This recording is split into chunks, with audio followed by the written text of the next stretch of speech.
माननीय सभासदों, माननीय अध्यक्ष जी,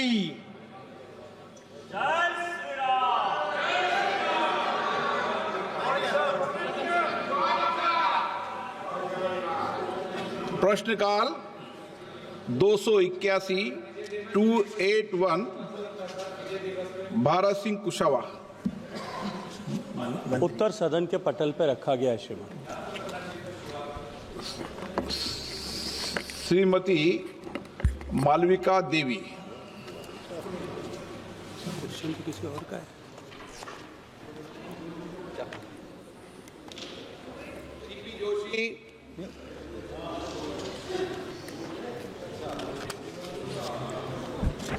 धन्यवाद अध्यक्ष महोदय।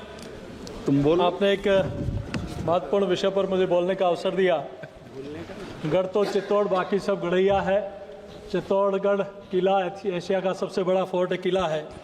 उस किले पर माने वहाँ का एक गौरवशाली इतिहास, मीरा, पन्ना, पद्मावती और महाराणा प्रताप का गौरवशाली इतिहास जुड़ा है। मैं माननीय आपके माध्यम से मंत्री महोदय से जानना चाहता हूँ कि माननीय प्रधानमंत्री जी ने मीरा जी के 525वें वर्ष पर एक ऐतिहासिक महत्व के स्थानों पर बड़े कार्यक्रम किए हैं, तो क्या चित्तौड़गढ़ में भी मीरा जी के नाम पर बड़ा स्मारक बनेगा? और चित्तौड़ के दुर्ग पर एक वैकल्पिक मार्ग की जो लंबे समय से मांग है, क्या उस पर सरकार विचार कर रही है? माननीय मंत्री जी, शॉर्ट में चलने दो, आज 20 पूरे करने दो आज। माननीय अध्यक्ष महोदय, बहुत ही महत्वपूर्ण विषय को लेकर के माननीय सदस्य ने आपके माध्यम से प्रश्न पूछा है। भक्त शिरोमणि मीराबाई का 525वां जन्म जयंती वर्ष माननीय प्रधानमंत्री जी के मार्गदर्शन में मंत्रालय ने आयोजित किया है और मीराबाई के जीवन से जुड़े हुए 4 महत्वपूर्ण स्थान, उनका जन्म स्थान मेड़ता, जहां उनकी शादी हुई चित्तौड़गढ़, जहां उन्होंने भक्ति की वृंदावन, और महापरिनिर्वाण जहां उनका हुआ द्वारिका, इन चारों जहां वो ईश्वर में एकाकार हुई, उन चारों स्थानों पर बड़े कार्यक्रम करने मीरा की स्मृति में ऐसा निश्चय हुआ था। 3 स्थान पर कार्यक्रम हो चुके हैं और माननीय सदस्य की जानकारी के लिए इनके संज्ञान में है कि चित्तौड़गढ़ में आगामी 21, 22, 23 तारीख को एक बड़ा कार्यक्रम आयोजित किया जाने वाला है। डॉक्टर, जहां तक स्मारक का विषय है, स्मारक बनाने का ऐसा कोई भी प्रस्ताव अभी वर्तमान में मंत्रालय के पास विचाराधीन नहीं है। वैकल्पिक मार्ग को लेकर के जिला कलेक्टर ने एक पत्र लिखा है, माननीय सदस्य ने भी पत्र लिखा है। हमने राज्य सरकार से उस पत्र के आधार पर वापस एक बार अपनी तरफ से एक सजेस्टिव डीपीआर बनाने के लिए आग्रह किया है कि वो भेजें। उसके बाद में ऐसा जो है हमारा मॉन्यूमेंट प्रोटेक्शन एक्ट के प्रावधानों के अनुरूप हम उस पर विचार कर आगे जो है कोई भी निर्णय कर पाएंगे। अभी तक जो है वो बहुत ही प्रारंभिक अवस्था में, इस पर अभी कुछ भी किसी तरह की टिप्पणी नहीं की जा सकती। ओके, आज माननीय सदस्य, क्या माननीय मंत्री जी एक नया प्रयास कर सकते हैं कि बहुत संक्षिप्त में जवाब दें और संक्षिप्त में प्रश्न पूछें, तो हम देखें, कोशिश करें कि 20 तक कैसे पहुंचा सकते हैं। डॉक्टर प्रशांत पेंडोले। मिस्टर पेंडोले, आप एक सदन में इतनी बार बोले हो जो पहली बार कोई नहीं बोला है। धन्यवाद अध्यक्ष महोदय, आपकी कृपा हमेशा रहेंगी। आपके माध्यम से मैं मंत्री जी को प्रश्न पूछना चाहूँगा। सरकार महारानी लक्ष्मीबाई राष्ट्रीय स्मारक के उन्नयन में स्थानिक समुदायों को शामिल करने और इसे पर्यटन में माध्यम से रोजगार सृजन के केंद्र रूप में विकसित करने का विचार कर रही है। यस, प्लीज बैठिए। हाँ ना? महारानी बिल्कुल जो है महारानी लक्ष्मीबाई का स्मारक जो है वो ग्वालियर में बना है और उसे ग्वालियर का वो नेशनल मॉन्यूमेंट नहीं है, लेकिन ग्वालियर की नगरपालिका उसे संरक्षित करती है। लेकिन इस तरह का कोई भी विचार अभी मंत्रालय में विचाराधीन नहीं है। Question number 282 282 Shri Devesh Chandra Thakur. माननीय मंत्री जी, पटल पर रखा गया है। श्री सागर खंडेरे।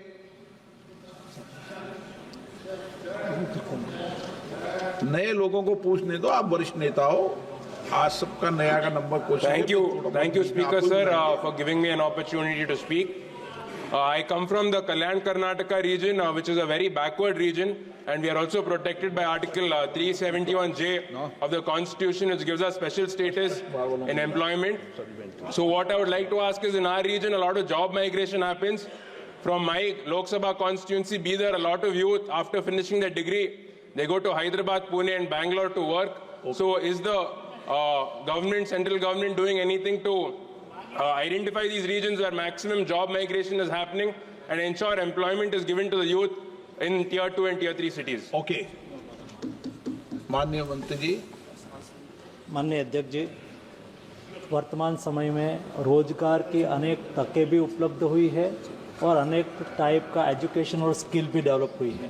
ये स्किल और अपनी आवश्यकताओं के अनुसार देश के कोई नागरिक नहीं केवल देश में लेकिन सारी दुनिया में जाके रोजगार के लिए प्रयास करते हैं और रोजगार प्राप्त कर सकते हैं।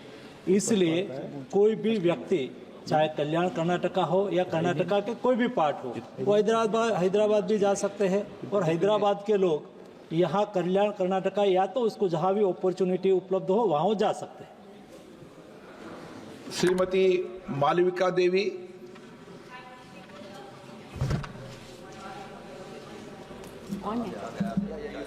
हाँ बोलिए। Sir, what are the schemes being given and the steps being taken to increase the opportunities for employment for the people of Kalahandi and Nuapara? Thank you, okay, sir. आज सभी प्रथम बार जो सदस्य चुन के आए उनका सप्लीमेंट्री मिलेगा आज।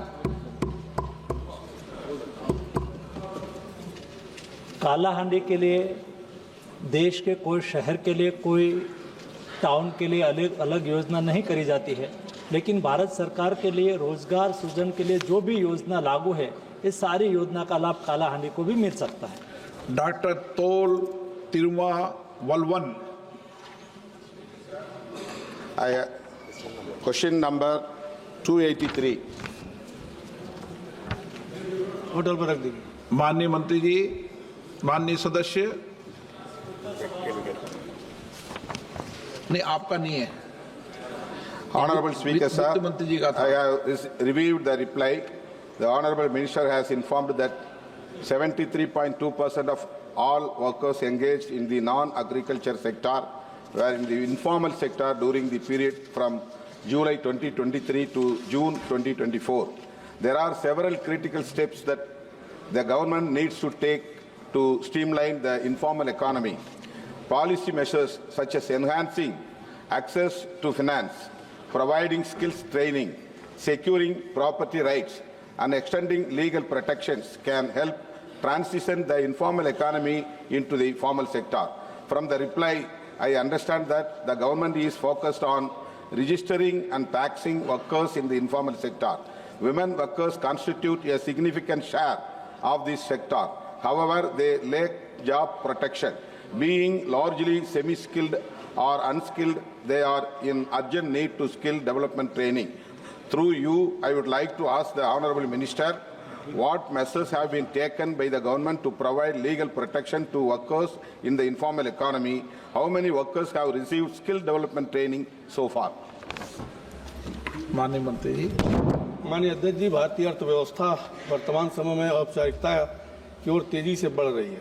इसके कारण देश की आबादी का एक बड़ा हिस्सा सामाजिक सुरक्षा के दायरे में कवर हो रहा है। इसी कारण उन्हें आर्थिक स्थिरता और सामाजिक सुरक्षा का बेहतर कवरेज मिल रहा है। जहां तक माननीय सदस्य का जो सवाल है क्या प्रयास किया गया है, अगर आप देखें तो उद्यम पोर्टल लेकर के हम आए जिसमें 5.5 करोड़ एमएसएमई रजिस्ट्रेशन हुए और जिन्होंने औपचारिक सेवाओं से ऋण प्राप्ति की सुविधा प्राप्त हो रही है। वहीं पर हम ई श्रम पोर्टल लेकर के आए जिसमें करीब पिछले 3 वर्षों में ही 30.46 लाख करोड़ श्रमिकों को पंजीकृत किया गया। अगर आप ईएफओ का डाटा भी देखें तो 2014-15 में जहां 15.84 करोड़ लोगों ने रजिस्ट्रेशन कराया, 22-23 में अगर देखें तो 29.88 करोड़ लोगों ने रजिस्टर कराया। तो सरकार का लगातार प्रयास है कि लोगों को औपचारिक सेक्टर में लाया जाए। Doctor supplementary. Honorable Speaker, sir, since a large proportion of workers in the informal economy are women, I would like to ask the Honorable Minister, what measures have been taken to provide health facilities to these workers? What steps have what steps has the government undertaken to reduce the gender gap and increase the participation of women workers in the formal sector? माननीय अध्यक्ष जी, जहाँ तक सामाजिक सुरक्षा का सवाल है, अगर देखें तो औपचारिक क्षेत्र में भी हमारी सरकार लगातार काम कर रही है। और अगर आप देखें तो तमाम योजनाओं के तहत जो माननीय सदस्य ने उनके स्वास्थ्य के लिए बात किया है, तो पूरे देश में प्रधानमंत्री जन आरोग्य योजना के तहत अनौपचारिक क्षेत्र के लोगों को भी कवर किया जाएगा। Doctor Anand Kumar.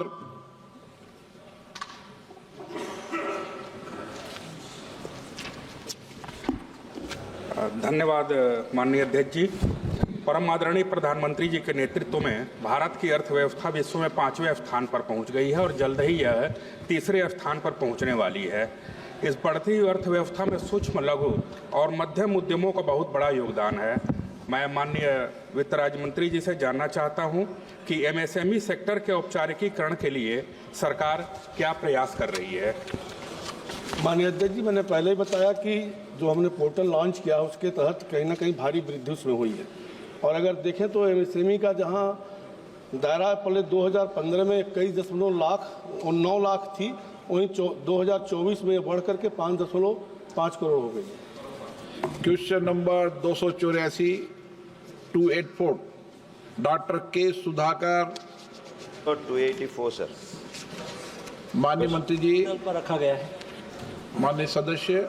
Sir, Speaker sir, the Samadhan portal has been a very significant digital initiative of the government in recording and resolving the disputes between workmen, industry management and trade unions. Additionally, there are also state level mechanisms to address such disputes. I would like to ask in this regard, how is the Ministry of Labour and Employment collaborating with state labour departments to align Samadhan with regional grievance mechanisms for a better efficiency? That is my first question. माननीय अध्यक्ष महोदय, समाधान portal एक company में काम करने वाले कामगार, उसके सैलरी रिलेटेड इश्यूज, उसके ग्रेजुएटी रिलेटेड इश्यूज, उसका रोबस्ट रूप में समाधान करने के लिए 2019 में बनाया गया। ये समाधान पोर्टल के तहत कोई भी व्यक्ति को ग्रीवेंस है तो वहाँ पर रजिस्टर करा सकते हैं और समय पे ही उसका निपटान हो जाए उसके लिए प्रयास करा जाता है, और उसके साथ काउंसलिंग करा जाता है। उसके लिए स्टेट गवर्नमेंट और सेंट्रल गवर्नमेंट दोनों साथ में मिलकर काम करते हैं। एक रोबस्ट व्यवस्था और सिस्टम बनी हुई है और वहाँ अपनी ग्रीवेंस, अपना इश्यू को रख के उसका समाधान निकाला जा सकता है। माननीय सदस्य। Speaker sir, we know that the workers in the unorganized sector constitute more than 80% of the total workforce. So I would like to understand in this regard, what are the ways, though we have a e-Shram portal, whether we can consider the unorganized sector and try to inculcate them or involve them in the new portals that is available now, Samadhan portal. Can we integrate both e-Shram and Samadhan and have ultimately one digital platform? And I would like to understand, there should have been by now, Samadhan should have been upgraded portal. Upgradation should have been done by now. What are the steps to have taken in upgrading the Samadhan portal? अध्यक्ष जी, सबसे महत्वपूर्ण विषय है, एक formal और informal दोनों प्रकार के एम्प्लॉयमेंट होता है। जो इनफॉर्मल सेक्टर में होते हैं उसका आज दिन तक रजिस्ट्रेशन नहीं था, लेकिन मोदी गवर्नमेंट ने एक सारे इनफॉर्मल सेक्टर में काम करने वाले कामगारों को सूचीबद्ध करने के लिए ई-श्रम पोर्टल का निर्माण करा। और आज मुझे बताते हुए खुशी हो रही है कि 30 करोड़ से अधिक ऐसे इनफॉर्मल एक्टिविटी से जुड़े हुए लोगों ने अपना रजिस्ट्रेशन कराया है। उसका भी कोई ग्रीवेंस है, उसका भी कोई इश्यू है और उनका ग्रीवेंस को रिड्रेसल के लिए भी वो समाधान पोर्टल पर जा सकते हैं। नहीं केवल फॉर्मल, इनफॉर्मल सेक्टर के लोग भी वहाँ समाधान के लिए अप्लाई करके अपना इश्यू को रिजोल्व कर रहे हैं। सुश्री वर्षा गायकवाड़। सम्मानीय अध्यक्ष महोदय, MSMEs के 85,000 से ज़्यादा अधिक मामले जो है वो समाधान पोर्टल पे प्रलंबित है। जिनमें से 26,876 करोड़ के रुपए दायित्व भी शामिल है। MSEFC के फैसले के बावजूद कंपनियों का भुगतान नहीं मिल पा रहा है। सरकार MSME को तेजी से न्याय दिलाने के लिए और अपीलों की प्रक्रिया को जल्द करने के लिए क्या कदम उठा रही है? कोई भी कंपनी एम्प्लॉइज़ और एम्प्लॉइज़ कंपनीज के बीच में इश्यू हो, उसको रिड्रेस करना, उसका समाधान करना, उसके लिए समाधान पोर्टल के तहत प्रयास हो रहा है। उसमें से भी क्योंकि ये लवाद का विषय बन जाता है तो कई बार इश्यू रिजोल्व नहीं होते हैं तो ट्रिब्यूनल में चले जाते हैं। ट्रिब्यूनल में भी ट्रिब्यूनल को तो हम इंटीमेट नहीं कर सकते हैं, लेकिन पिछले 3 महीने से आज तक जो रिड्रेसल रेट था समाधान पोर्टल के द्वारा वो 60-65% था, लेकिन पिछले 3 महीने से एक जुम्बेश के रूप में काम करा जा रहा है और पिछले 3 महीने का डेटा 80% एवं डिस्प्यूट रिड्रेस हो रहा है, ताकि कोई कामगार हो, कोई एस्टेब्लिशमेंट हो, कोई यूनियन हो, उसका इश्यू समाधान के तौर पर निपटाया जा सके और उसको समय पर भुगतान भी हो जाए, कोई इश्यू हो तो उसका समाधान भी हो जाए। माननीय मंत्री जी, एक ये भी प्रयास करें कि श्रम के विवाद न्यायालय में बहुत लंबे समय तक लंबित रहते हैं, तो एक बार लॉ मिनिस्टर से बात करके और इसका प्रयास करना चाहिए कि टाइम बाउंड पर उनका प्रयास करेंगे। अभी भी साथ ही बैठे Shri Anil Desai. Chairman sir, for allowing me to ask a supplementary on this question. Sir, may I know that Samadhan portal categorize it is state and central wise also and year wise also. May I know from the Honorable Minister that Samadhan portal and EPFO, where the accounts of the labor from MSMEs, different MSMEs may be, and more so from medium-sized enterprises, where hundreds and thousands of complaints regarding their EPFO, which are very essential for the labor to meet their regular requirements and in the emergencies also. So Samadhan portal, somehow it is not answering to that, and lot of shortcomings and lot of inadequacies are there. How that will be coordinated, how the labor requirements will be fulfilled. Thank you. अध्यक्ष जी, ये विषय महत्वपूर्ण है कि सामान्य के कक्षा के एम्प्लॉइज़ और वो जब ईपीएफओ के दायरे में आता है तो 15,000 से अबव जिसकी सैलरी है, ये उसके अंडर उसकी सैलरी है, ये ईपीएफओ के दायरे में आते हैं और उसका ईपीएफओ में पैसा भी कटता है और उसका हिसाब किताब रखा जाता है, और जब उसकी आवश्यकता होती है तो वो पैसा उसमें उठा लेते हैं और उस वक्त उसको कई ग्रीवेंस होती है। कई बार ये पोर्टल की वजह से उसको कई समस्याएं भी होती थी। अध्यक्ष महोदय, हम समझते हैं कि अपने पैसे को निकालने के लिए, उपयोग करने के लिए उसको दिक्कत नहीं होनी चाहिए, सुविधा होनी चाहिए। उसके लिए क्या करें?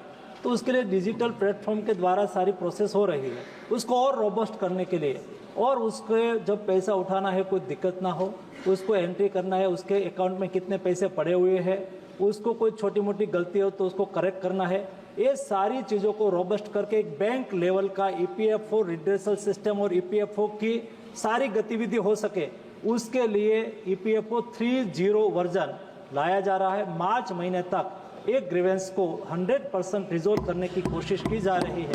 आज उसमें अच्छा प्रोग्रेस भी हो रहा है और 201 के तहत आज लास्ट 1 साल से जो शिकायतें थी उसमें 50% कटौती हुई है। क्वेश्चन नंबर 285 मैं माननीय सदस्यों को फिर आग्रह कर दूं कि आज जो फर्स्ट टाइम जीत कर आए उन्हीं माननीय सदस्यों को सप्लीमेंट्री दी जा रही है। क्वेश्चन 285 से। माननीय अध्यक्ष जी, उत्तर सभा पटल पर रखा गया। Thank you, Speaker, sir. In the reply given by the Honorable Minister, it is mentioned about the climatic intervention project that has been in the dairy sector. I would like to, this has started in the year 2016, but under the rule of Telugu Desam Party, but due to inefficiency of the previous government, this project could not be completed. And this project was supposed to be completed by 2021. I would like to ask the Honourable Minister, what are the steps to be taken? What are the steps that are being taken to complete this project, sir? माननीय अध्यक्ष महोदय, माननीय सदस्य ने जिस क्षेत्र के बारे में पूछा है, आंध्र प्रदेश के 3 जिले अनंतपुर, नेल्लोर और विजयनगरम में डेयरी में जो क्लाइमेट चेंज के कारण परिवर्तन है, उसके कारण ये प्रोजेक्ट शुरू किया गया है। प्रोजेक्ट अभी ऑनगोइंग है। अभी तक टोटल टारगेटेड बेनिफिशरीज जो इस प्रोजेक्ट में है वो 5025 है। इस प्रोजेक्ट के माध्यम से इन तीनों जिलों में विशेष रूप से जो क्लाइमेट रेगुलेशन है, कैटल के बारे में जो फॉडर और बाकी चीज़ें उसका इम्प्रूवमेंट किया गया है। ये प्रक्रिया जारी है और शीघ्र ही पूरा होगा। Honorable member, supplementary. So my constituency, Nandyal, has a highest deficit rainfall, sir. That is about 89%. Out of 29 mandals, 28 mandals are rain-fed mandals, and 16 mandals have been declared drought, severely drought-hit areas, sir. I come from Rayalaseema region, where AP Disaster Management Authority has declared about 54 mandals from Rayalaseema region as drought-hit areas. And due to unique climatic conditions, Rayalaseema region, due to untimely rainfalls, it has been a very serious issue, sir. I would like to ask the Honourable Minister whether there are any alternative additional schemes and alternative financial benefit for Rayalaseema region. This is because we have to get our farmers out of debt traps, sir. Thank you. माननीय अध्यक्ष महोदय, जहाँ तक national action plan on climate change है, उसके माध्यम से आंध्र प्रदेश में इन 3 जिलों के लिए कार्यक्रम शुरू किया गया है। अगर स्पेसिफिक कोई state action plan of climate change है तो अपने राज्य सरकार के द्वारा पता कर सकते हैं। फर्स्ट टाइम के मेंबर ऑफ पार्लियामेंट भी बहुत अच्छी तरीके से सप्लीमेंट्री प्रश्न पूछ रहे हैं।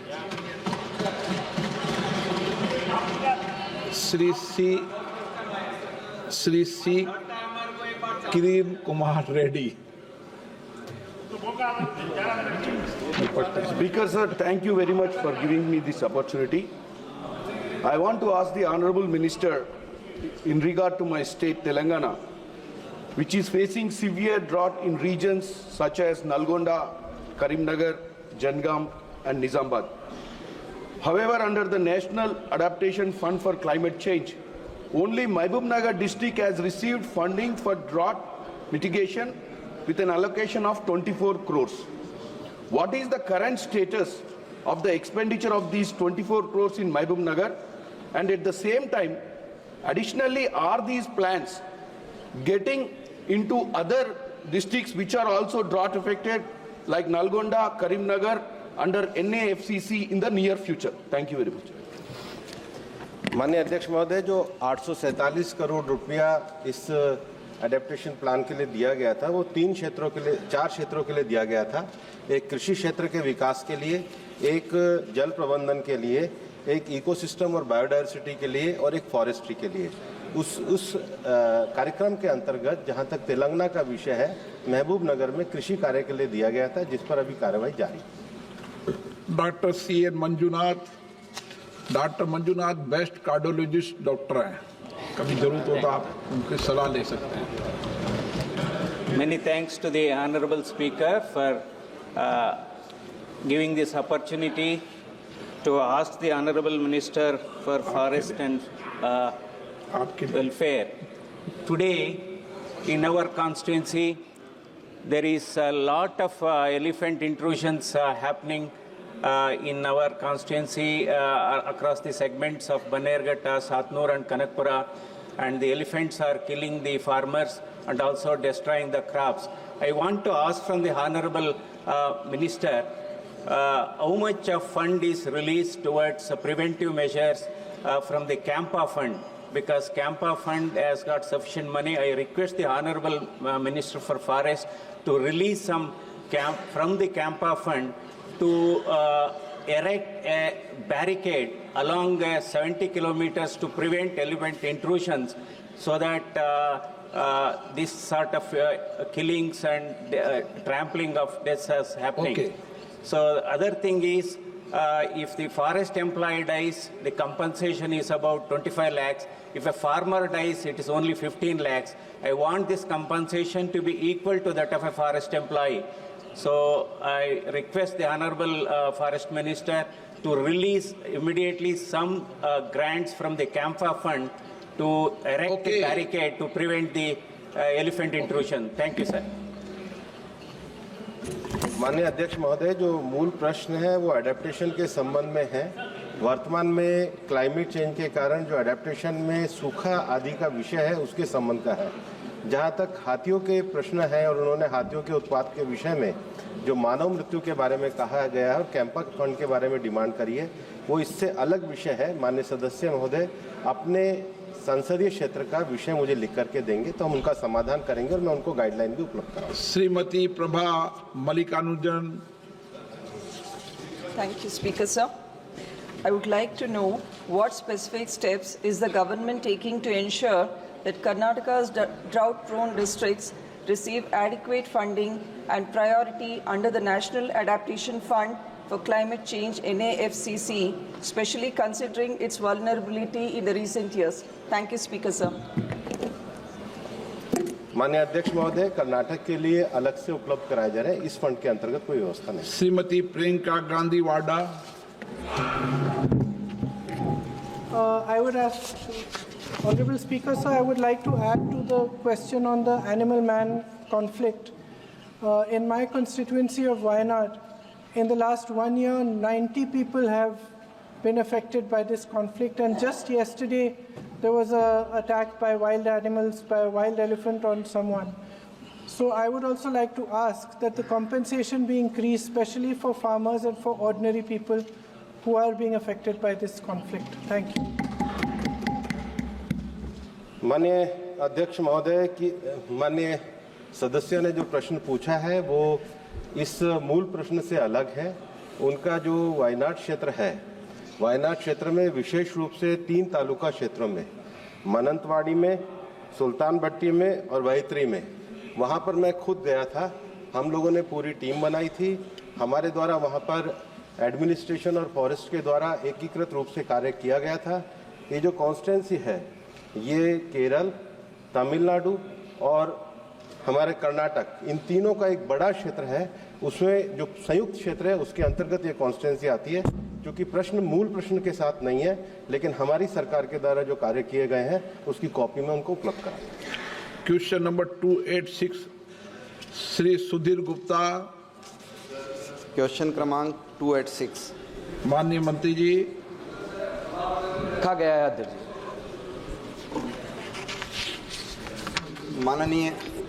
माननीय अध्यक्ष जी, मेरे प्रश्न का समाधानकारक उत्तर तो दिया है और यूनिवर्सिटी ग्रांट कमीशन ने 21 ऐसी फर्जी यूनिवर्सिटियों को वेबसाइट पर डाला है। हो गया ना, तो धन्यवाद राज्य जी धन्यवाद। मैं इसमें जानना चाहता हूं कि क्या सिर्फ यूनिवर्सिटी जो फर्जी डिग्री उपलब्ध कराती है ऐसे बच्चों को सिर्फ धोखाधड़ी की श्रेणी में ही रखा गया है? क्या मंत्रालय इनकी सजाओं को सख्त करने के लिए कोई सिफारिश करेगा ताकि सामान्य धोखाधड़ी की श्रेणी से उठकर ऐसे बच्चे जो फर्जी डिग्री प्राप्त करके और अपना जीवन बर्बाद कर लेते हैं उनके लिए कोई सख्त सजाएं ऐसी यूनिवर्सिटियों के लिए करने का कोई प्रावधान करेंगे क्या? अध्यक्ष महोदय, कि जैसे आपके माध्यम से मैं ऑनरेबल मेंबर को बताना चाहता हूं कि शिक्षा कॉन्करेंट लिस्ट में आता है एंड लॉ एंड ऑर्डर मूलतः स्टेट की विषय है। तो स्वाभाविक है कि यूजीसी हर सेशन के पहले जो फेक यूनिवर्सिटीज़ है उसका लिस्ट अपने वेबसाइट में जारी करता है और उसके साथ साथ जो रिकॉग्नाइज्ड यूनिवर्सिटी है उनका भी लिस्ट यूजीसी की वेबसाइट में रहती है और हम time to time state government को लेटर लिखते हैं। इवन लास्ट 10 अक्टूबर को हमारी सेक्रेटरी साहब ने सारे राज्य सरकारों को लिखा कि आपके स्टेट में, जिन स्टेटों में है जो 21 जो फेक यूनिवर्सिटीज़ है, कि आपके स्टेट में फलाना फेक यूनिवर्सिटीज़ है, आप इसमें व्यवस्था लीजिए।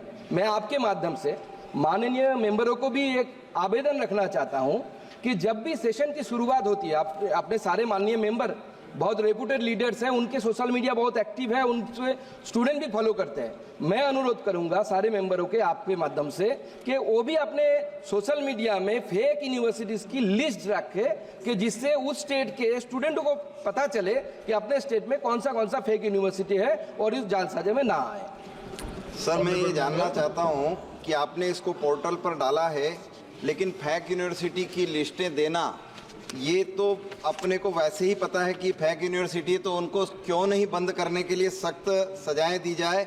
और जो आपने पोर्टल पर डाला है वह जिलेवार विभाजित नहीं है, पूरे देश की यूनिवर्सिटियों को बच्चे नहीं देख पाते हैं, तो क्या आप पोर्टल को सुधार कर और उन सूचियों को जिलेवार करेंगे? क्या ऐसे राज्यों के नाम आप घोषित करेंगे जिनको आपने सूचित किया और उसके बावजूद वहाँ यूनिवर्सिटियाँ कार्यरत है? आपने इसका समाधान कारक उत्तर तो दिया, मगर यूनिवर्सिटियों को राज्यवार विभाजित नहीं किया, जो मेरे मूल प्रश्न में था। माननीय अध्यक्ष जी, आपके माध्यम से मैं माननीय सीनियर मेंबर को बताना चाहता हूं कि पूरे देश में लगभग अभी 21 यानी 21 फेक यूनिवर्सिटीज़ है। और जैसे मैंने पहले ही क्वेश्चन में आंसर दिया कि लॉ एंड ऑर्डर ये स्टेट का मैटर है। यहाँ पे डायरेक्टली हम जाके अगर खूब हस्तक्षेप करेंगे फिर फेडरल स्ट्रक्चर पे प्रश्न आ जाता है। तो मेरे पास लिस्ट है, मैं स्टेट वाइज फिर भी मैं थोड़ा पढ़ देता हूँ। नहीं, उन्होंने जो पूछा है कि आप ऐसा करने वाले हैं क्या, राज्य वाइज? उनका ये जो सजेशन है वो सजेशन को मैं नोट करता हूँ और मेरे पास स्टेट वाइज वॉरा भी है, मैं उनको या बाकी मेंबरों को जिनको चाहिए मैं उनको उपलब्ध करा दूंगा। और मुझे लगता है कि यूजीसी टाइम टू टाइम व्यवस्था लेती है और हम रीट पिटीशन भी करते हैं, कोर्ट में भी जाते हैं, लेकिन लॉ एंड ऑर्डर मूलतः स्टेट के विषय में हम स्टेट को आग्रह कर सकते हैं कि आप व्यवस्था लो, और स्टेट व्यवस्था लेगी तो उसके ऊपर धोखाधड़ी के केसेस होंगे। और बाकी जो उन्होंने सजेशन दिया मैंने उसको नोट किया है। श्री धैर्यशील संभाजी राव माने। सर, अभी मंत्री महोदय ने सर लिस्टेड है भाई, सर लिस्टेड है, लिस्टेड सर। इतनी गलती यूनिवर्सिटी दादा, इतनी गलती मैं नहीं करता हूं, आप करते हो। फेक यूनिवर्सिटीज के बारे में आदरणीय मंत्री महोदय ने विस्तृत में उत्तर दिया। मैं in addition to what a senior member said, sir, पिछले 10 सालों में कितनी फेक यूनिवर्सिटीज पे कार्रवाई गवर्नमेंट ने की है, और बहुत सारे अच्छे ऐसे बच्चे हैं जिनको भविष्य जिसका भविष्य दांव पे लगा हुआ है। दूर दरियाद गाँवों में एडवर्टीजमेंट किए जाते हैं और उस एडवर्टीजमेंट को देख के बच्चे वहां एनरोल कर लेते हैं, उनको पता नहीं रहता ऑथराइज्ड क्या है, अनऑथराइज्ड क्या है। तो उसको क्लैरिटी लाने के लिए गवर्नमेंट क्या कर रही है, और अगर ऐसे बच्चों ने कहीं एडमिशन किया है वहां से वो पास आउट हो गए तो उनके भविष्य के बारे में गवर्नमेंट क्या सोच रही है? अध्यक्ष जी, मैं आपके माध्यम से माननीय सदस्यों को अवगत कराना चाहता हूं कि हमारी सरकार के समय में आदरणीय प्रधानमंत्री नरेंद्र मोदी जी के नेतृत्व में हम लगभग नहीं 12 फेक यूनिवर्सिटीज जो है इनको बंद कर चुके हैं। 14 से 24 में 10 सालों में 12 फेक यूनिवर्सिटीज हमने बंद किए, जब 4 से 14 में सिर्फ 5 फेक यूनिवर्सिटीज ऐसे थे जिसे बंद किया गया था। तो बाकी जो दूसरा हिस्सा है उनके सवाल का, उसके विषय में पहले ही अवगत कराया है कि हम टाइम टू टाइम राज्य को बोलते हैं। और माननीय मेंबरों से मेरा अनुरोध है कि आप अपने क्षेत्र के लोगों को, बच्चों को सेंसिटाइज करें, सोशल मीडिया से करें। एक बार बोल दिया आपने, थैंक यू रिपीट मत करो। Shri Saleng Sangma. Thank you, Mr. Speaker, sir. Now, we know that every parent's dream their children to become somebody or someone. But the fact is that these kind of fact institutions is destroying the future of our youths. So, Mr. Speaker, sir, through you, I would like to ask whether any kind of a compensatory will be made to these ill-fated or unlucky children whose fate is already in stake. Adhyaksh ji, I think this question is quite similar to the previous question. And as I mentioned, now, according to the UGC Act, we recognize the universities either by the 2F or by the Section 3 of the UGC Act. Other than that, some people sometimes they open such kind of institution which either bearing the name or word university or may not be. But time to time, we also notify that, and if, as you know, that it is the duty of the state government to take the action, because law and order is the pivotal work of it is the function of the state government. Question is repetition, so what can I do? Doctor Shivaji कलके।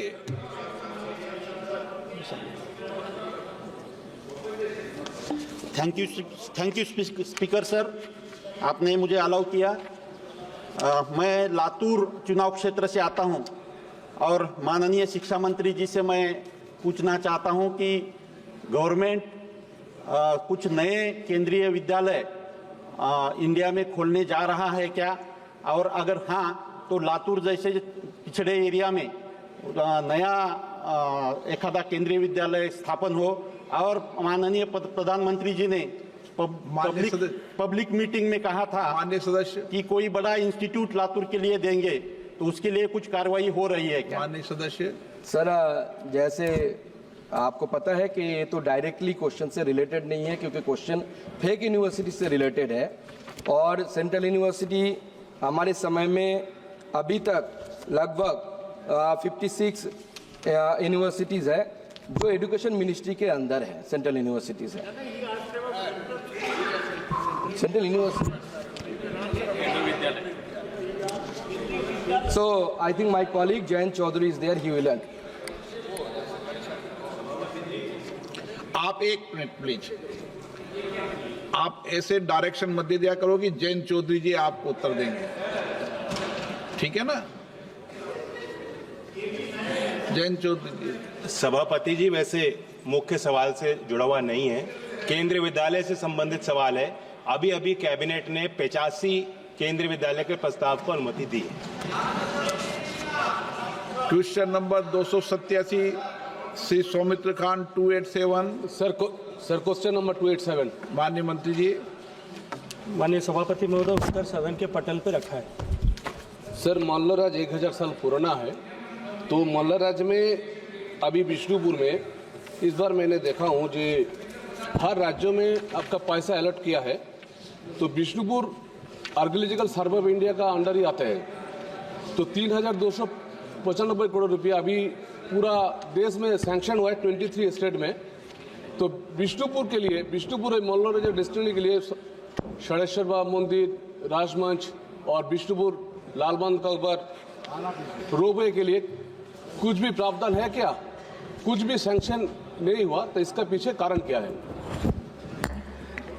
माननीय अध्यक्ष महोदय, मैं सम्मानीय सदस्य के प्रश्न का उत्तर देने से पहले सदन को की जानकारी में एक विषय लाना चाहता हूं कि महाभारत कालीन सभ्यता के सर्वाधिक सुस्पष्ट प्रमाण जहां राखी गढ़ी के आर्कियोलॉजिकल एक्सकेवेशन से मिले हैं, उसके 2 ऐसे मून्स को अभी नए प्रोटेक्टेड मून्स के रूप में, मॉन्यूमेंट्स के रूप में पिछले सप्ताह ही जो है अधिसूचित किया गया है। माननीय सदस्य ने विष्णुपुर मंदिर, नहीं, मैं आपके ज्ञानवर्धन के लिए निवेदन कर रहा हूं। विष्णुपुर मंदिर समूह परिसर को लेकर के माननीय सदस्य ने प्रश्न किया है। आर्कियोलॉजिकल सर्वे ऑफ इंडिया के अधीनस्थ जितने कुल मॉन्यूमेंट्स हैं, उन सब पर उनके रखरखाव को लेकर के, उनके अपकीप मेंटेनेंस को लेकर के, उनके कंजर्वेशन को लेकर के प्रत्येक वर्ष एक प्रोग्राम बनाया जाता है। उसमें से जहां जितनी आवश्यकता और जैसी आवश्यकता, उस आवश्यकता के अनुरूप फंड्स का एलोकेशन किया जाता है। हर एक प्रोटेक्टेड मॉन्यूमेंट को हर साल कंजर्वेशन की आवश्यकता नहीं है, लेकिन जब जैसी जहां आवश्यकता है, उन प्राप्त सूचनाओं के आधार पर फंड एलोकेशन उस तरह से होता है। फंड का एलोकेशन न स्टेट वाइज होता है, न मॉन्यूमेंट वाइज होता है। इट इज रिक्वायरमेंट बेस्ड, और रिक्वायरमेंट के आधार पर फंड जो है वो एलोकेशन किए जाते हैं। सर, मेरा दूसरा क्वेश्चन है, विष्णुपुर सिटी को नेशनल हेरिटेज सिटी इसका घोषित हो सकता है? क्योंकि मंत्री जी, यूनेस्को भी स्वीकृति मिलेगा तो बहुत अच्छा होगा। इसका आंसर सर। इस तरह का कोई जो है अभी तक इस तरह का कोई प्रस्ताव मंत्रालय के विचारस्थ नहीं है, लेकिन विष्णुपुर मंदिर समूह को पहले से वर्ल्ड हेरिटेज कमेटी द्वारा अधिसूचित किए जाने के लिए टेंटेटिव लिस्ट में पहले से भारत सरकार की तरफ से प्रस्ताव वहां भेजा जा चुका है। श्री संबित पात्रा। धन्यवाद माननीय अध्यक्ष जी। माननीय अध्यक्ष जी, प्रधानमंत्री संग्रहालय एवं पुस्तकालय prime minister museum and library की एक वार्षिक आम बैठक एजीएम में इस मुद्दे को उठाया गया था कि भारत के प्रथम प्रधानमंत्री पंडित जवाहरलाल नेहरू और कुछ महत्वपूर्ण व्यक्तित्व जैसे एडविना माउंटबेटन, जगजीवन राम, जयप्रकाश नारायण जी के मध्य पत्राचार हुआ, मगर वर्ष 2024 के आरंभ में इस एजीएम की मीटिंग अर्थात कार्यवाही वृतांत में ये उल्लेख भी है कि एक व्यक्ति एमवी राजन वर्ष मार्च 2008 में इस संस्थान में आए और कुछ दस्तावेजों को चिन्हित किया गया। इन चिन्हित दस्तावेजों को इस संस्थान के तत्कालीन निदेशक की अनुमति से मई 2008 में तत्कालीन यूपीए अध्यक्षा को 51 कार्टन बॉक्स में भरकर भेज दिया गया। सभी दस्तावेज हमारे राष्ट्र के इतिहास को समझने के लिए अत्यंत आवश्यक है। मैं चाहता हूं माननीय मंत्री जी से, सरकार से अनुरोध है कि संस्कृति मंत्रालय इस मामले की सत्यता की जांच करे तथा पूर्व प्रधानमंत्री पंडित जवाहरलाल नेहरू से जुड़े इन सभी कागजातों को वापस प्रधानमंत्री संग्रहालय में उपलब्ध कराएं। माननीय सदस्य प्लीज, आप मंत्री जी जवाब दें। माननीय अध्यक्ष महोदय, क्योंकि प्रश्न संदर्भित प्रश्न से सम्मानीय सदस्य ने जो प्रश्न पूछा वो कहीं संबद्ध नहीं है। उनका सुझाव है, सुझाव मैंने लिख करके रखा है, यथाचित कार्रवाई उस पर की जा सकती है। क्वेश्चन नंबर 288 श्रीमती ज्योत्सना नहीं माननीय सदस्य, मैंने कह दिया, उनको रोक दिया था। श्रीमती ज्योत्सना चरणदास मान। Question number 288। माननीय सदस्य प्रयास करें कि जो संबंधित प्रश्न हो संबंधित प्रश्न के आसपास ही प्रश्न पूछे। नए सदस्य से मेरा आग्रह है। माननीय अध्यक्ष महोदय, उत्तर सभापटल पर रखा गया। माननीय सदस्य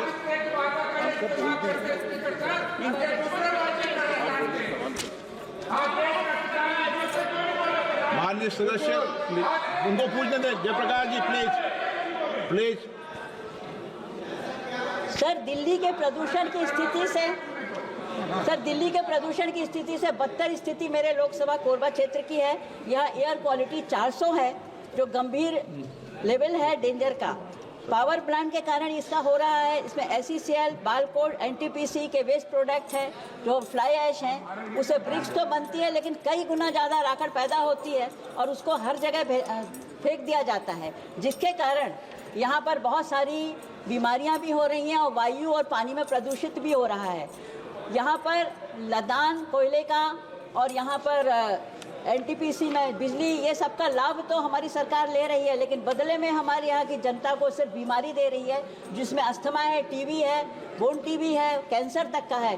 डेली सर, आपके माध्यम से मंत्री जी से जानना चाहती हूँ कि इस तरह से जो गंभीर हमारे यहाँ समस्या है, यहाँ तक कि OPD में डेली हमारे यहाँ 500 मरीज आ रहे हैं वायु से प्रदूषित होकर। इसकी हमारी सरकार ने क्या सोच इनकी है और इन्होंने आगे क्या प्लान किया है ताकि हमें इस बीमारी से, इस प्रदूषण से निजात मिल सके। धन्यवाद। माननीय अध्यक्ष महोदय, जहाँ तक वायु प्रदूषण का विषय है, हमारे यहाँ लगातार मॉनिटरिंग की जाती है और मॉनिटरिंग करके उसकी पूरी सूचना जनता के बीच में रखी जाती है और शेष कार्यवाही राज्य सरकार को करती है। माननीय सदस्य सप्लीमेंट्री, आप नहीं पूछना चाहते हैं? सर, मेरा तो यही प्रश्न है बार बार कि मैं इसमें लोकसभा में कई बार इस बात को बोल चुकी हूँ कि मेरे क्षेत्र की जनता के लिए सरकार, मुझे समझ में नहीं आ रहा क्या करना चाहती हैं, और जो कुछ करना चाहती हैं तो उसके लिए जवाब दें। माननीय अध्यक्ष महोदय, देश के 130 शहरों में नेशनल क्लीन एयर प्रोग्राम भी चलाया जाता है। उसके अंतर्गत उन जिलों में जहां पर वायु प्रदूषण की समस्या और 130 शहरों में जहां इस प्रकार की समस्याएं हैं उसके समाधान के लिए हम वित्तीय सहायता भी उपलब्ध कराते हैं, राज्यों को प्रोत्साहित भी करते हैं। हम सभी जिलों में जहां पर वायु प्रदूषण के अनेकों कारण होते हैं, इंडस्ट्री उसका एक कारण है, व्हीकल पोल्यूशन उसका एक कारण है, डस्ट उसका एक कारण है, वेस्ट मैनेजमेंट उसका एक कारण है, उसकी कैपेसिटी बिल्डिंग के लिए भी कार्यक्रम चलाते हैं और जो अच्छा कार्य करते हैं उनको हम प्रोत्साहित भी करते हैं। श्री चंद्रशेखर। माननीय अध्यक्ष जी धन्यवाद। मैं आपके माध्यम से मंत्री जी से पूछना चाहता हूं, पिछले 3 वर्षों में मेरे लोकसभा क्षेत्र नगीना में गुलदार के हमलों को रोकने के लिए सरकार ने वन्य जीवी प्रबंधन और मानव वन्य जीव संघर्ष में कितनी धनराशि खर्च की है, इन निधियों का उपयोग किस प्रकार किया गया है और इसका प्रभाव क्या रहा? क्या सरकार ने धन के उपयोग की निगरानी के लिए कोई तंत्र स्थापित किया है? और माननीय अध्यक्ष जी, आप नए जो सदस्य उनका हौसला बढ़ा रहे हैं, इसके लिए आपका भी आभार। माननीय अध्यक्ष महोदय, ये जो प्रश्न है ये वायु प्रदूषण के संबंध में है। जो माननीय सदस्य ने प्रश्न पूछा है वो मैन एनिमल कॉन्फ्लिक्ट के बारे में पूछा है। उनके क्षेत्र में जो समस्या तेंदुए की है वो मुझसे 2 दिन पूर्व भी मिले हैं। वो विषय एक उनके क्षेत्र की समस्या का विषय जो इस प्रश्न के अंतर्गत नहीं आता है, लेकिन उनके क्षेत्र का विषय इस प्रश्न से अलग होकर के बाहर हम उसको सुलझाएंगे। डॉक्टर अमर सिंह जी। धन्यवाद स्पीकर साहब। मैं माननीय मंत्री जी से पूछना चाहता हूं। आप सब ज्ञानवान मत बनो। जब बोला स्पीकर गलती नहीं करता है तो नहीं करता है। अमर सिंह जी। मैं माननीय मंत्री जी से पूछना चाहता हूं कि मेरी कंस्टिट्यूएंसी श्री फतेहगढ़ साहब से शुरू होके लुधियाना शहर से होता हुआ एक बुढ़ा नाला दरिया है और वहां और सतलुज दरिया में डलता है। उस नाले की उस दरिया में इतना प्रदूषण है कि कैंसर, यूरेनियम, फ्लोराइड क्या क्या उसमें मिल रहा है। पंजाब सरकार बहुत सालों से कोशिश कर रही है। क्या केंद्र सरकार बुढ़ा नाला को साफ और उसको स्वस्थ बनाने की कोई कोशिश करेगी? दूसरी बात, आपने पार्ट बी का कि केंद्र सरकार ने स्टडी कराई कि नहीं कराई एग्जेम्पशंस की, उसका आपने मंत्री जी जवाब नहीं दिया। क्या आगे आप स्टडी कराएंगे? माननीय अध्यक्ष महोदय, ये विषय जो है एयर पोल्यूशन का है। ये एक स्पेसिफिक क्वेश्चन आपकी संसदीय क्षेत्र के संबंध का है, उसके लिए आप अतिरिक्त मिल सकते हैं। श्रीमती अनीता चौहान। धन्यवाद। क्या माननीय मंत्री जी यह बताने की कृपा करेंगे कि कागज नहीं होने के कारण वर्षों से खेती कर रहे लोगों को वन भूमि के पट्टे नहीं मिले मध्य प्रदेश में, उनके लिए कुछ सोचा है क्या?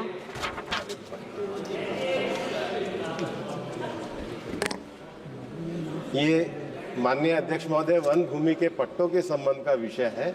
माननीय सदस्य को मध्य प्रदेश सरकार के द्वारा वन भूमि के पट्टे उपलब्ध कराए जाते हैं और वो अगर वहाँ करेंगे तो ज़्यादा अच्छा होगा। और मध्य प्रदेश में सबसे बड़ी संख्या में वन भूमि के पट्टे उपलब्ध कराए गए हैं, सामने वालों को भी पता होना। Question number 289 Shri G Kumar Naik. Question number 289। Question number 289 sir. इधर है सर। माननीय मंत्री जी, विवरण सभा मंडल पर माननीय सदस्य। Thank you sir for the opportunity. I am glad to hear from the Honorable Finance Minister that the banks in Karnataka are operating robustly and that the government's interest subvention is helping reduce farmers' interest burden by 3% for timely repayment. I would like to bring to your kind notice that the cooperative banks in Karnataka, supported by NABARD and state government, annually provide around 25,000 crores in short-term loans at 0% interest to cover 35 lakh farmers.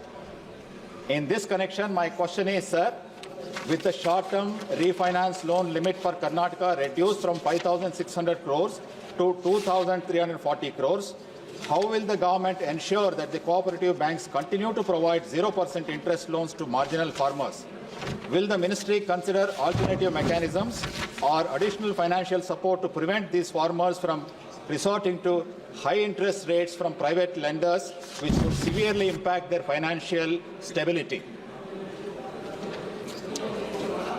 माननीय अध्यक्ष जी, माननीय सदस्य ने अपने उत्तर में ही प्रश्न में ही कहा कि कर्नाटका में सब कुछ ठीक चल रहा है। जहाँ तक मैं बताना चाहता हूँ कि 2023-24 में जहाँ कर्नाटका का किसी का ग्राउंड लेवल क्रेडिट था वो 2.07% था, और अगर देखें तो पिछले वर्ष की तुलना में करीब 18.26% की बढ़ोतरी हुई है।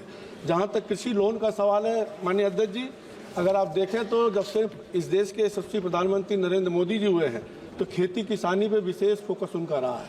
अगर 2015 में देखें तो ग्राउंड लेवल क्रेडिट जो 2014 में 7.3 लाख करोड़ था, वहीं पर 24-25 में वो बढ़ करके 27.5 लाख करोड़ किया गया। सर, मेरा आशंका वही है सर, ऊपर राष्ट्र के स्तर पे और राज्य के स्तर पे देखने से कुछ आंकड़े छिप जाते हैं sir. Several reports have pointed out that the PSL lending by commercial banks are more concentrated in the urbanized regions, having higher share of branches compared to the backward and rural areas. Hence, the rural cooperative banks, which cater primarily to the farmers' needs, need to be provided with greater amount of low-cost funds, which now has been reduced due to increase in PSL by commercial banks. I agree with the Honorable Minister what he has said, sir. Sir, my question is whether the Union government has analyzed per capita PSL in aspirational districts which tend to have lower PSL credit, particularly by private sector banks, on which the government seems to be relying now, sir. What steps have been taken by the government to increase PSL credit in aspirational districts? Sir, my entire area is 2 aspirational districts of Karnataka. That's why my specific question, sir, क्या कार्रवाई कर सकता है to ensure that aspirational districts do get the credit as desired? It is not enough to look at the national point of view and the state point of view. Please come down to the dry and arid areas of Karnataka and that aspirational districts of Karnataka. माननीय अध्यक्ष जी, मैंने पहले बताया कि किसानों के लिए हमारी सरकार लगातार प्रयास कर रही है, और यहाँ तक माननीय सदस्य का है कि छोटे किसानों को ऋण नहीं मिल रहा है। मैं बताना चाहता हूँ कि जो छोटे और सीमांत किसानों का ऋण की खातों की जो संख्या अगर पिछले 3 वर्षों में देखें तो लगातार उसमें वृद्धि हो रही है। अगर 2021-22 में देखें तो जहाँ 11.67 करोड़ खाते थे, वहीं पर 23-24 में बढ़ करके 13.6 करोड़ खाते हो गए। और साथ ही साथ खाते की केवल बात नहीं है, अगर 2021-22 में देखें तो 10,59,976 करोड़ जहां वितरित किया गया था, वहीं पे 23-24 में 14,39,991 करोड़ रुपया का लोन छोटे और सीमांत किसानों को दिया गया। Question number 290 Shri Vishnu Dayal Ram. प्रश्न संख्या 290। माननीय मंत्री जी। Sir, is laid on the table of the house sir. धन्यवाद अध्यक्ष जी। जनजातीय क्षेत्रों में होम स्टे पर्यटकों की संख्या बढ़ते जा रही है और इस दिशा में भारत सरकार के पर्यटन मंत्रालय द्वारा एक अच्छी पहल की गई है। करीब 1000 होम स्टे को विकसित करने के लिए योजना बनाई गई है ऐसे गांवों में जहां पर्यटन की क्षमता है। तो मैं माननीय मंत्री जी से आपके माध्यम से जानना चाहता हूं कि झारखंड जैसे जनजाति बाहुल्य राज्य में ऐसे होम स्टेज की कितनी संख्या है और उसके लिए कितनी धनराशि आवंटित करने का प्रस्ताव है। धन्यवाद। माननीय अध्यक्ष महोदय, माननीय प्रधानमंत्री जी के नेतृत्व में जनजातीय क्षेत्र के लोगों की आजीविका और उनके जीवन स्तर में सुधार करने के लिए एक वृहत योजना जनजातीय उत्तम ग्राम अभियान ऐसा प्रारंभ किया गया। उसी के एक उपांग के रूप में उसी को सपोर्ट करते हुए टूरिज्म मिनिस्ट्री ने 1000 होम स्टेज ऐसे बनाने का प्रस्ताव उसके साथ रखा है, जिसमें 5 लाख रुपए एक नया होम स्टे बनाने के लिए, 5 लाख रुपए एक कम्युनिटी ऐसा फैसिलिटी सेंटर बनाने के लिए बिटवीन द होम स्टेज, और 3 लाख रुपए अगर कोई होम स्टे किसी अपग्रेडेशन के लिए आवश्यकता है ऐसा देने का हमने प्रावधान किया है। अभी राज्य सरकारों से इस तरह के प्रस्ताव आमंत्रित किए गए।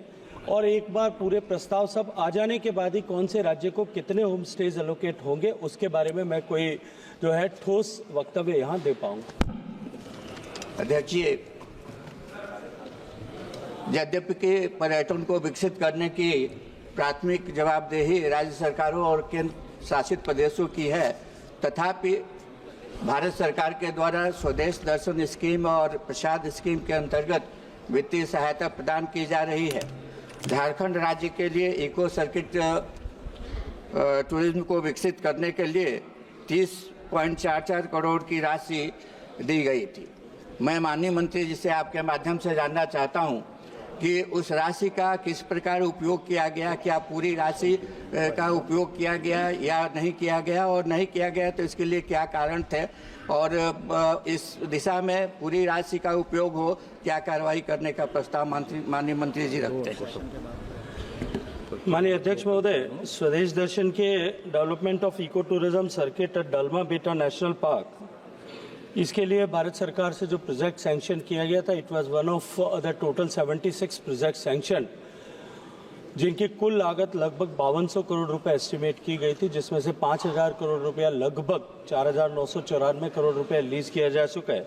इस पर्टिकुलर प्रोजेक्ट में भी 33 करोड़ 44 लाख रुपए का एस्टिमेटेड प्रोजेक्ट जो है वो सैंक्शन किया गया था, जिसमें से 28 करोड़ रुपए अब तक रिलीज किए जा चुके हैं।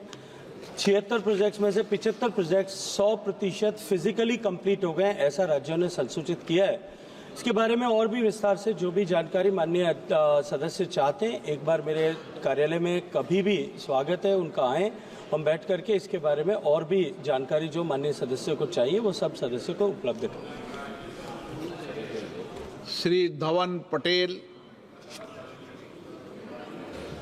माननीय अध्यक्ष जी, मैं आपके माध्यम से माननीय कल्चर मिनिस्टर से मंत्री जी से पूछना चाहता हूं कि मेरे लोकसभा क्षेत्र वलसाड़ में वलसाड़, नवसारी और डांग की तरफ ध्यान आकर्षित करना चाहता हूं। मेरे क्षेत्र में Tithal, Nargol beach, Umargam beach, Wilson hills, Saputara, Don hills के साथ साथ रामायण से जुड़े हुए शबरीधाम और उनाई माता जैसे पवित्र तीर्थ स्थान भी आए हुए हैं। तो मैं माननीय मंत्री जी से पूछना चाहता हूं कि सरकार के स्वदेश दर्शन योजना में शामिल करने की कोई योजना है? अगर योजना है तो हमारे क्षेत्र के लिए ये एक नई दिशा देने का काम करेगा। धन्यवाद। माननीय सभापति महोदय, मैं सम्मानीय सदस्य का एक बहुत अच्छे प्रस्ताव और बहुत पोटेंशियल वाले क्षेत्र के बारे में ध्यान आकर्षित करने के लिए धन्यवाद करना चाहता हूं। लेकिन जैसा कि हम सब की जानकारी में है, टूरिज्म प्राइमरीली स्टेट की जिम्मेदारी है। राज्य सरकार इस पर प्रस्ताव बना करके भेजे तो निश्चित रूप से तय प्रावधानों के तहत उस पर कार्रवाई करने का प्रयास, जो उपलब्ध संसाधन है उसके तहत करने का प्रयास हम कर सकते हैं। क्वेश्चन नंबर 291 291 श्री जी सेल्वम। क्वेश्चन नंबर 291 माननीय मंत्री जी, सभा पटल पर रखा गया। Thank you, Speaker sir. How many individuals have benefited from skill development initiatives conducted through employment exchange in the last 3 years? Honourable minister साहब। माननीय अध्यक्ष महोदय, मूलतः क्वेश्चंस उसका स्किल डेवलपमेंट मिनिस्ट्री की ओर है, लेकिन मैं बताना चाहूँगा कि देश में जिस तरह से मैन्युफैक्चरिंग सेक्टर बढ़ रहा है, सर्विस सेक्टर बढ़ रहा है, ऐसी स्थिति में राज्य सरकार की ओर से, सेंट्रल गवर्नमेंट की ओर से नंबर ऑफ टाइप की इनिशिएटिव और आईआईटी के द्वारा उसको ट्रेनिंग दी जाती है। वर्तमान समय में इस बजट में भी प्रधानमंत्री जी ने 2 लाख करोड़ रुपए के खर्च से 4.1 करोड़ जॉब निर्माण के लिए लक्ष्य रखा है। उसमें भी स्किल डेवलपमेंट एक महत्वपूर्ण विषय रखा गया है और स्किल डेवलपमेंट और स्किल एनहांसमेंट के लिए हर सेक्टर में क्लस्टर बेस्ड स्किलिंग हो, उसके लिए हब एंड स्पोक का व्यवस्था के द्वारा ये जिस एरिया में जिस टाइप की इंडस्ट्रीज है वहाँ जिस टाइप के स्किल की आवश्यकता है वैसा ही सिलेबस बना के उसको ट्रेनिंग मिले, उसकी व्यवस्था की गई है। Honourable member supplementary. Sir, are there any plans to expand the scope of skill development and the counseling programs through the employment exchange in the Tier 2 and Tier 3 cities?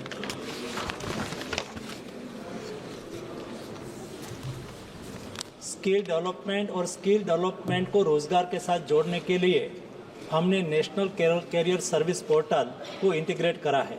उसमें ई श्रम पोर्टल को भी इंटीग्रेट करा गया है, उसमें skill development ministry के portal को भी इंटीग्रेट करा गया है, ताकि जहां जिस टाइप की स्किल मैन पावर उपलब्ध है उसको इंटीग्रेट करके नेशनल कैरियर सर्विस पोर्टल के द्वारा एम्प्लॉयर और एम्प्लॉइज को जोड़ के उसको अपनी कैरियर के लिए अपॉर्चुनिटी मिले, रोजगार के लिए अपॉर्चुनिटी मिले, उसके लिए प्रयास करा गया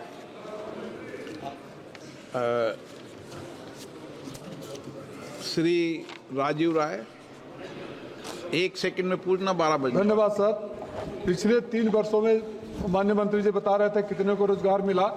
मैं ये जानना चाहता हूं कि 3 वर्षों में कितने लोगों की कटौती हुई, छटनी हुई और कितने लोग बेरोजगार हो गए, इसका डेटा भी कोई सरकार के पास है क्या? मंत्री जी, और संविदा पर जो नौकरी है उसको स्थायी करने का कोई विचार है आपको? अध्यक्ष महोदय, रोजगार के साथ जुड़ना और उसको वहाँ और अच्छी जगह पे रोजगार की अपॉर्चुनिटी हो तो वहाँ माइग्रेट होना ये स्वाभाविक है, जुड़ते भी रहते हैं और कई लोग दूसरे जॉब में भी ज्वाइन करते रहते हैं। माननीय सदस्यगण, मुझे कई माननीय सदस्यों द्वारा कई विषयों पर स्थगन प्रस्ताव की सूचनाएं प्राप्त हुई है। जिन माननीय सदस्यों की स्थगन प्रस्ताव की सूचना प्राप्त हुई है, प्रोफेसर सौगत राय, श्री राजेश रंजन, विजय कुमार बसंत, डॉक्टर M.K. विष्णु प्रसाद, अरविंद सावंत, मणिकम टेगोर, गौरव गोगोई, धर्मेंद्र यादव, डॉक्टर मोहम्मद जावेद, कोडी कुनल सुरेश, के राधाकृष्णन। मैंने स्थगन प्रस्ताव की किसी सूचना की आज अनुमति प्रदान नहीं की गई है। सभा पटल पर रखे जाने वाले पत्र आइटम नंबर 2 श्री गजेंद्र सिंह शेखावत,